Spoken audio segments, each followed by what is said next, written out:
right, party people, welcome. What's poppin'? This is another episode of Pop Talk.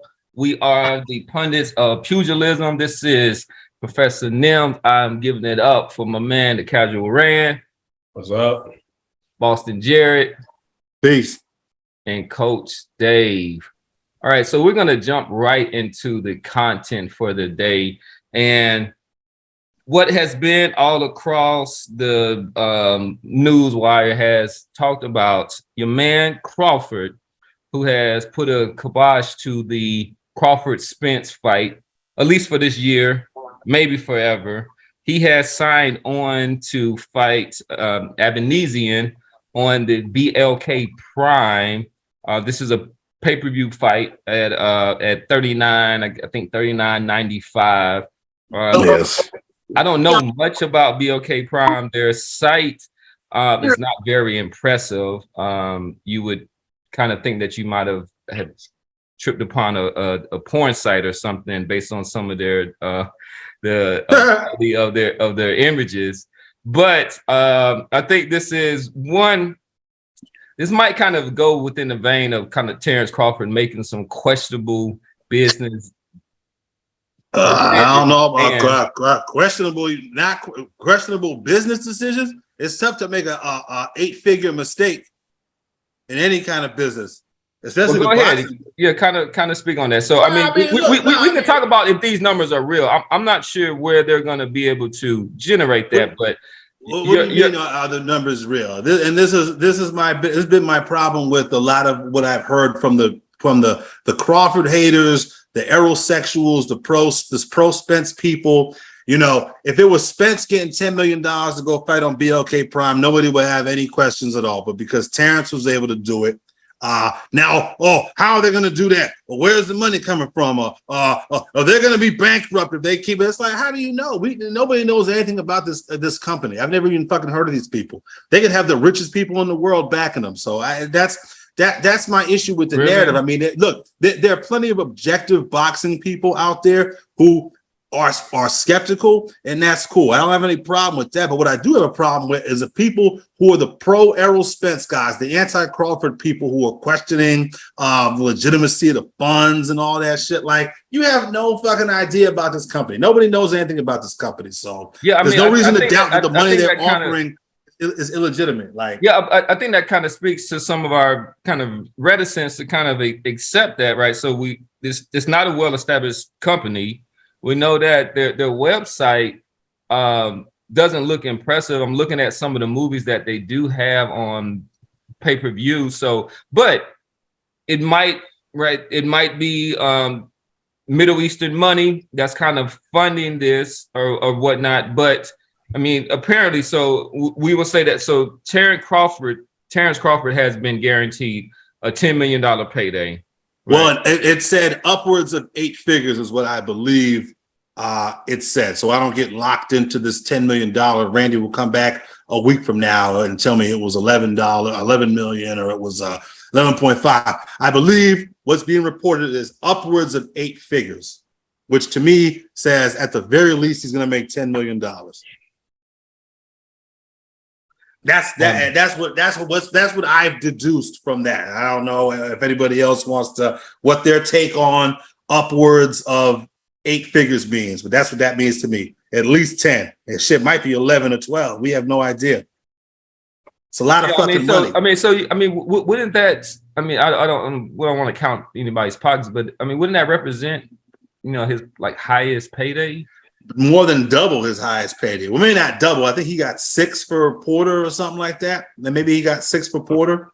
Or Amir Khan, I thought was his high. Maybe Porter might have been his, but I thought Amir Khan might have been. Yeah, but this is almost double his highest payday, man. I mean, that's a huge amount of money. He wasn't going to get that fight. Does that add up against an Avenesian who has a European title and is basically a no-name here in the Does US. What add up? What do you mean?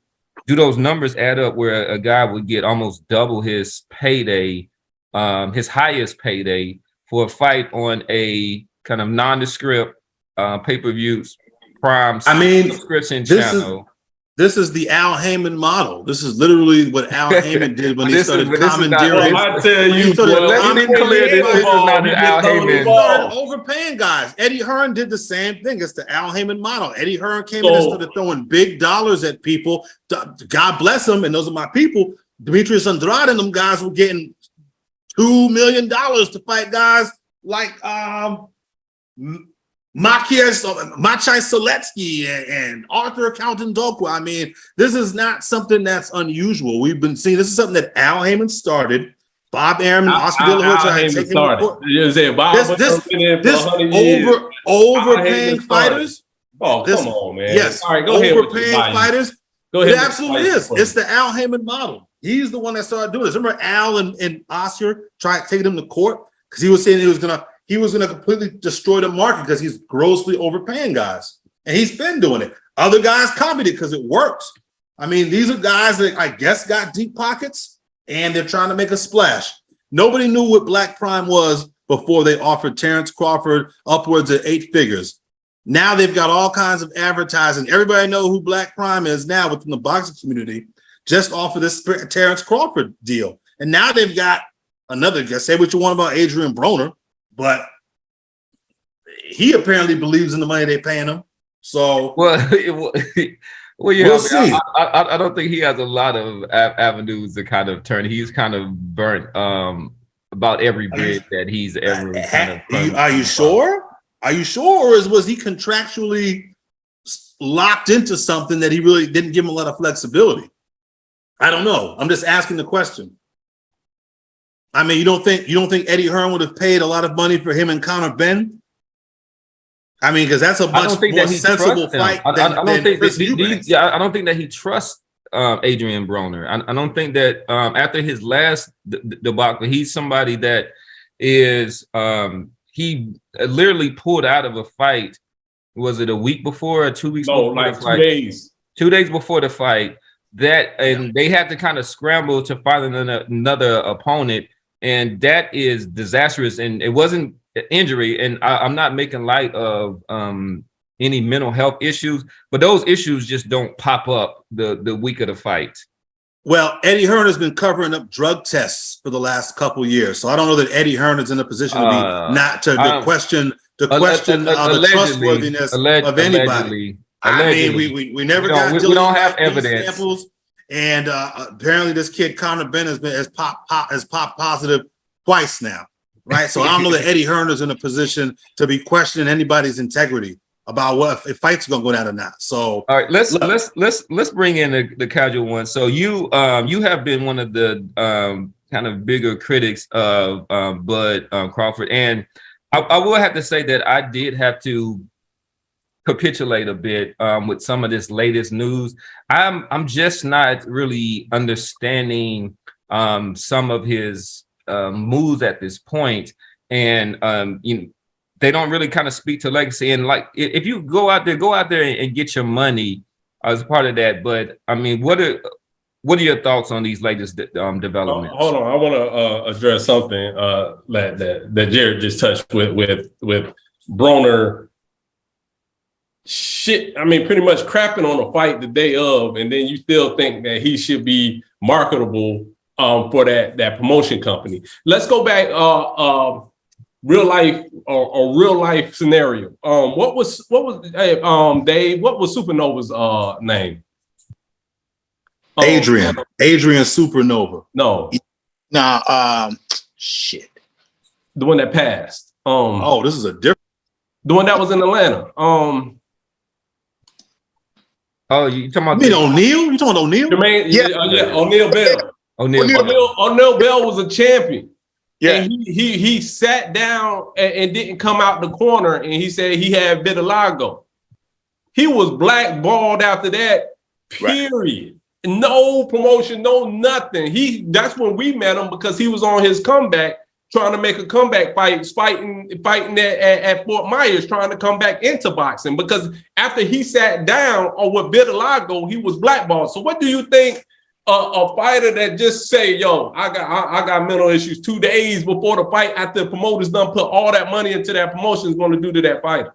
I mean, ask ask Ryan Garcia. What would Ryan Garcia say to that answer? What would his answer to that? But that was months. He backed out way. He didn't give 2 days.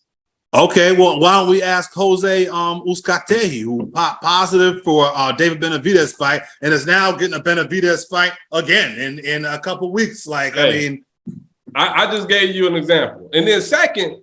You be talking off both sides of your mouth, man, and especially against PBC. You just said you don't want to talk about BLK prime money. He might get Saudi money. We don't know. But on the other flip side of your mouth, you be like, oh, man, PBC going bankrupt. They can't pay for this, pay for that. What part in life, where have we seen a boxer not get paid from PBC?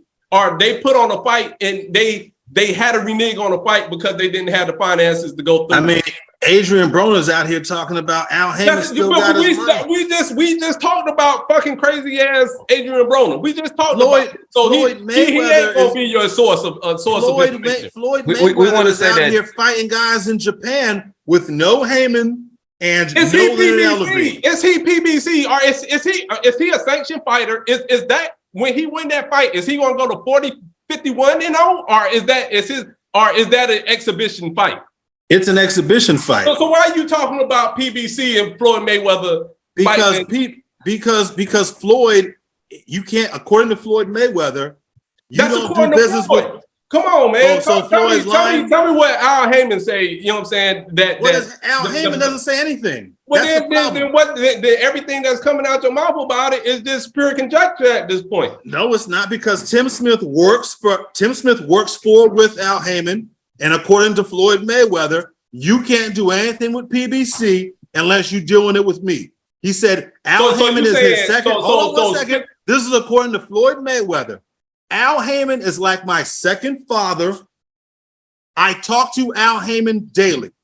So why shouldn't I take Floyd's word? You think he's just outright lying? Is he just lying about that? If anybody knows what Al Heyman is up to or what is on his mind, it's going to be Floyd. Go ahead. I disagree with that.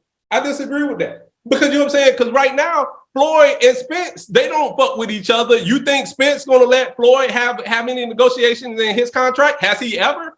I mean, if you ask, can be capped sometimes. I mean, come on, it's like okay, but I mean, Floyd has been the single most reliable source of information and most consistent source of information on this fight so far. Not Keith Idec, not Mike Coppinger, not these guys on YouTube. Floyd Mayweather told us months ago WBC fight was not going to happen. It's going to happen. This fight may happen. I believe what Floyd said was this fight may happen, and if it does, it's going to happen later down the line. He's influenced it. At the same time, man, y'all got to look at the bigger picture. At the same time, when he was saying that, he was still trying to get Crawford to sign to him. So if he goes in the ear, be like, hey, man, push this off, man. I have this work. Why can't that be a possibility?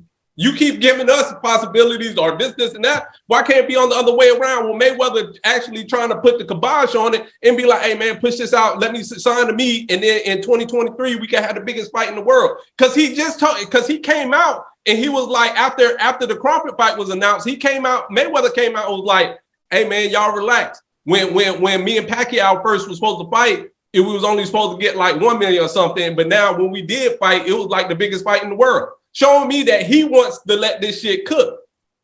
So I don't listen to Mayweather, man. Y'all, it's been cooking for years. Well, yeah, I think that's his point. You brought up Mayweather, and I'm just telling you what Mayweather said, and now you counter it. I mean, I will say that if more boxers kind of take Mayweather's advice, it's going to be a terrible landscape. We're not going to get key fights at all. And then, so back to your point, Jared, you were like, "Oh, he's getting offered $10 million." One, nobody ever seen that. That's hearsay, just like the other stuff. You know what I'm saying? What do you mean? No one's seen what? What? A contract saying that he's going to get 8 figures. We have to see contracts now to verify what fighters are getting. The last episode, you were telling me 35%, and then we found that wasn't true. And I told y'all then it wasn't true. Okay, well, 35% he's getting the short end of the stick, which is what's being reported by Coppinger. So it's between 35%. He still agreed to it. He still agreed to it. It's between 35 and 45%. No, let me get back to my point. I'll let you talk. That's why I didn't say anything when y'all talk. 10%. So now you saying the dude's gonna make $10 million. That's no. I said very specifically that what's being reported is eight figures. Okay, 8 figures. I'm just gonna say 10 million at the minimum. Okay. Okay. So that's what you're saying, and it's like the more than what Spence was gonna offer. Reporting coming out that they offered them 15 million to fight. Where do you see that? That came out like 2 days ago. ESPN, Coppinger, Keith Idek. It's not going to be ESPN or Coppinger, period, man. Come on, man. No. There is a report from Coppinger that says that Crawford, I mean, and it's almost verbatim what Boston talked about. Crawford will earn a career high 8-figure payday. We agreeing to that. You stopping me for something that we both just agreed to. But you saying that Mike, this is reported by Mike Coppinger. So about the 8 figures. Yes. I mean, 8 figures is at least you want to see. We agreed, Kevin. We agreed to that. We was talking about the 15 million that PBC supposedly offered Crawford for his fight. But according to who? Where do you see that? I haven't heard that, Randy. I've never heard anything about 15 million. You just kind of pull that out of the genie's head on that. But let's please do. So, but hold on. So I'm trying to address everything that you just brought up, and then so the BLK Prime, you wondering where they get the money. And I say, man, they to me they look like MTK Global. To me, they the black version of MTK Global until they prove me otherwise. So you're saying that they are funded by illegal money? Because I think they washing money. Hey, hold on. Based on what? Go ahead, Dave. Please, Dave. Please, go ahead. Dave, please talk to this. I just don't see the money. I don't see who's paying that money for that result. So hold on. Let me talk this out. So but you talk out some wrong information on BLK Prime. If it's what I'm trying to get at. So let me scoop y'all on that a little bit.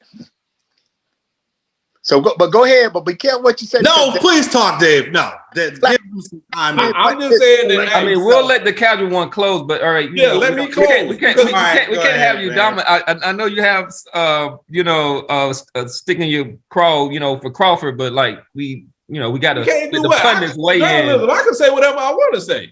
No, what I'm saying, but you can't dominate the whole. I'm just going to everything Jared, brought up. I'm trying to address. So even with the $10 million are the 8 figures that they get ready to pay Crawford for his fight, and then the Broner $12 million for his fight in 3 months. Wait. Well, no. Three fights in he signed 1 year, an 8-figure 12-month 3-fight deal. Yes, 12 months, 1 year, 3 fights. Right. So that's what they're signing on. So if you look at what they signed on for this pay-per-view that they're scaring come up, and I think that's the next segment. The math is not going to add up, bro. What math, Randy? What? Go ahead, Dave. Please talk, Dave. I'm listening, Dave. I got to reload here. Hey, tell me. So well, one thing I want to say. Hold on. Like, one thing is, Broner's not going to fight 3 times in 12 months. I don't see that. I'd be surprised. When the last time he's been in the ring? I'll go and look that up. But all right. Coach hasn't said anything. We want to make sure because we do need to kind of put a bow on to this segment. But then, as promised, we're going to let you close the casual rant. But Coach, so just what are your thoughts on all of this? Right. So this all stemmed from us not getting the present that we were promised, which was the Crawford and Spence fight. So at this time, what are your thoughts on Crawford fighting Avenesian on the BLK Prime? And then you can kind of weigh on this payday that he's going to get or not, but just kind of give your thoughts on where we stand with this situation. So whoever this cat is, he fighting Crawford probably gonna whoop the jokers. You know what? Period. Hands down, I think Crawford gonna lay the guy out. That's just about the fight of itself. I'm not mad at Crawford. Definitely not mad at Broner or whatever for trying to sign with this quote BL Prime group, and I get into that a little bit later. Crawford left what Top Rank or Bob Aaron or whatever. So I'm not gonna hate on anybody trying to get out there and get the money. Would I love to see the fight when they said the fight was supposed to happen? Yes, but that's just the nature of boxing. Look how long it took for us to get doggone Ray Leonard and Marvin Hagler. You know what I'm saying? So it's gonna be frustrating as long as boxing is boxing. You know what I'm saying? So people gonna milk it. It's gonna happen. I don't think it's an issue of either one of these fighters being afraid of one another, man. That's just not that it. It's just the boxing game is the way it is when it comes to money. You can thank, Floyd Mayweather and stuff like that for that now. You get what I'm saying? But this BL Prime stuff, man. So just kind of looking into it, man. So this BL Prime, and people wondering about who are they, where's the money coming from? So the actual BLK Prime stuff, basically it's like this American entertainment company. But the actual company was founded by this wealth investment management group over in Silicon Valley, man, called EFC. And then when you go to that EFC website and you just kind of start looking at it and seeing what they're involved in, man. So it looked like this, and I don't know if they're brothers and sisters or if they're married or what, man, but this looked like this black lady named man and woman named Corey and Delilah Chapman. But these guys, but just the wealth investment company in of itself is off the chart and making some bank, looking at the just different clienteles and all that stuff. But what it says about that BLK Prime is that it was founded, and the true owners of that company is this EFC wealth management company and stuff, man. That's which is a black-owned company, which is good. I mean, they're gonna take, which is exactly what Al Heyman did, by the way, right? So, What Al Heyman did. So going back to my point, go ahead, finish, Dave. I'm gonna wait and see what these guys are doing. So if you just now getting into it, man, it makes sense to get somebody like daggone Crawford. It even makes sense to get somebody like daggone Adrian Broner, whether he fight or not, just because it's going to attract even more people, to that. And God forbid, don't let me see, what if this is a trend of PBC fighters rolling out to this BLK Prime? I think we just got to wait and see, man, what this thing develops into. And it's always good to have some new meat into boxing. So it's not just Golden Boy, Mayweather, top rank, and damn, the brick guy, Hearn. Eddie Hearn. Yeah, I mean, I do understand that. But I mean, what's your take, Cam? Crawford against Avanesian. So I mean, for me, I mean, I'm in support of black businesses and all that. But a lot of times, if you don't necessarily know the business of boxing and stuff, just because you have money doesn't necessarily mean that it's going to be a good venture. With PBC is different, right? So this is Al Heyman, who is one of the kind of smartest people in boxing when it comes to just the business side and negotiating. And is he? I think so. I mean, that was why Golden Boy at one point with him and Richard Schaefer. I mean, that was why they were at one point the creme de la creme when it came to boxing in there. And obviously, wait a second. He's able to get his fighters paid. They were all on one network, Cam. Remember, everybody was on HBO. So all this, there was no sides of the street. It was different managers, promotional companies working on one side of the street. So then Al Heyman tried to steal Golden Boy's fighters.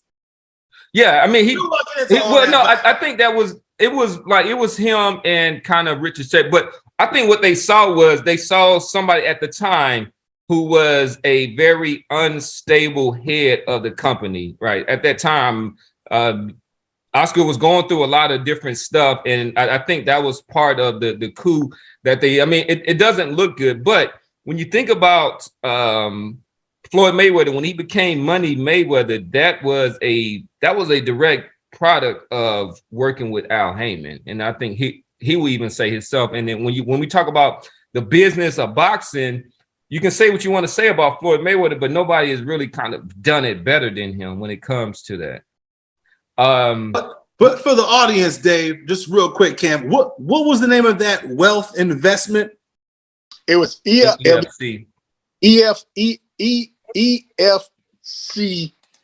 Here, let me get the exact name for you real quick. EFC Wealth Management. Yeah, I think that's what. What it sounds like? It sounds like these people have access to a lot of money from rich people. They keep it all in a pot, and then they invest it how they see fit. Is what that sounds like to me, like they need to invest a hedge fund or some shit like that. They need to okay. Just for our viewers and our listeners' edification, this sounds very, very similar to what Al Heyman and Ryan Caldwell did with Waddell and Reed. It was a wealth management firm. They had access to a bunch of people's money, and they took it and they invested it in a boxing business. That's why they were able to throw around big bucks in the beginning. When PBC was first founded, they're throwing around big bucks because it's other people's money. Well, eventually that money runs out.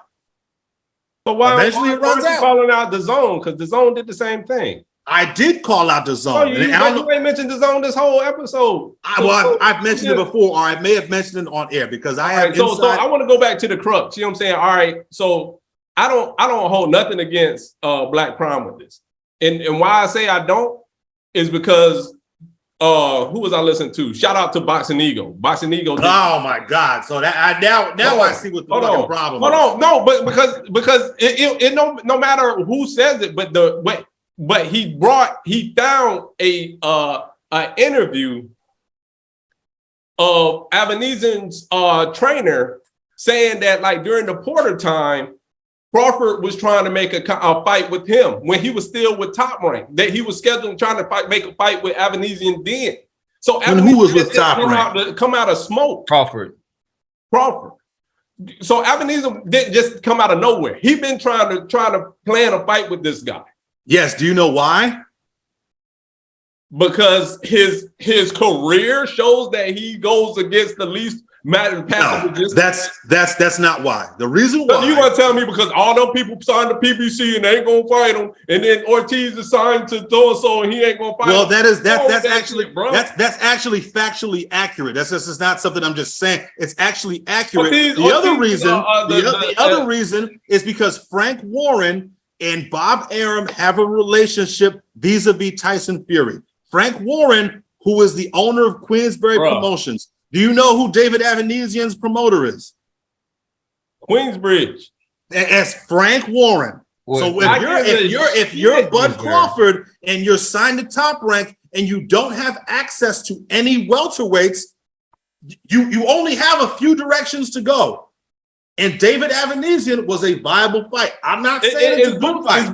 Is Boots Top Rank or he just signed to ESPN? Boots is signed to Showtime. He's signed to Showtime. So what are you saying to me? You just said the PBC. So I'm telling you, there's Ortiz is signed to who? It's signed to Golden Boy. So you telling me other fighters, and so all these promotion companies, I'm not going to deal with none of these top fighters that have to show my skill set and have a top fight. I'm just going to go, let me pull you up. Because apparently they offered. So when he was at Top Rank, he was still. It shows that he was still trying to do that shit when he was at Top Rank. Apparently they offered Virgil 1, 2. Show the receipt because Virgil just tweeted. He was like, "Man, if that would have came my way, I would have jumped on." Well, you tell me this. When have you known Oscar De La Hoya, who's the promoter of Virgil Ortiz, to not run to social media and flap off at the fucking jibs when someone ducks one of his fighters? Because he does it all the fucking time. You haven't heard a peep from Oscar De La Hoya about Terrence Crawford and Virgil Ortiz. All right, so what you got to say about Boots then? Boots is the one fight that I think maybe could have been made. And I think that Boots is too dangerous a fight for him to want to fuck with Boots at this point. That's the one fight that maybe could have been made. And maybe because apparently Espinoza and Al aren't fucking with each other right now for whatever reason. That's the one. Your answer to everything is Al controls the boxing universe, and whatever good or bad is Al has his hand in it. Well, let me ask you this: who has in boxing assigned to who? You broke up. Yeah, right? you broke up. The top welterweights in boxing are signed to who? Who are the top welterweights? And then, so my argument, you knew that coming in, and then so you. All right, let's go ahead. All right, because we're not really making a lot of kind of. Can I make one more point? All right, I mean, it's good content. We might as well keep going. I mean, we're gonna move on. I mean, we've been on this for 30 minutes or whatnot. One more point. Enough time. Go ahead. Jared, one of Jared's favorite saying is Boots. When he was coming up, he said that Thurman, Spence, Porter, all of them said get a belt first before they fight. Whoa! I didn't say that about Boots. They said that. No, I said Boots. I'm talking about Crawford. Yeah, that's what they did say. They all said that. One, you got to show me receipts that any of them said that. Oh God! Because listen. How many fights said that? How many? Thank you. Tell me how many fights did Bud Crawford have at 147 without a belt? He had one fight, right? He moved up and he fought Jeff Horn immediately. He fought Horn immediately. But why Horn would had I a tell belt. you to get a belt first when you coming up with the belt? I didn't hear what you said. You broke up. I'm saying, why would they say get a belt first? Because soon as you in the division, you have a belt. That makes no sense. That's the made up shit that Crawford Horn said. had the belt. Until y'all show me where Horn had the belt. Horn had the belt when he beat Pacquiao, and he was calling them dudes out when he was at 140. That's why. Right? Then they told him, after they told him to get a belt, they told him that to leave Bob. That's another thing these motherfuckers said, man. He didn't have a promotion. Man. Like, come on. He didn't have a promotion. This is his promotion. He chose to go to Bob and fight for that belt. He could have went to PBC and wiped out all 3 belts. He chose that route, man. Okay, all right, man. This is part 2 of Devin Hooker and your man Clay Thompson and stuff like that. The light skin fight. So we're gonna. Who said Devin? Who? Devin Booker. Oh, that's right. They digging into a fight. That's right. I gotta go check that out. Yeah. So with that said, this is Professor Nims. I am signing off for the Pundits of Pugilism. I want to make sure that you do like and subscribe to this channel. We also want to hear your comments, right? So we want to look for ways to kind of improve the show. If you want to get at some of the pundits, we encourage all of that. But we're looking to grow this channel. And we appreciate all of y'all for rocking with us. Keep it popping, y'all. Peace out.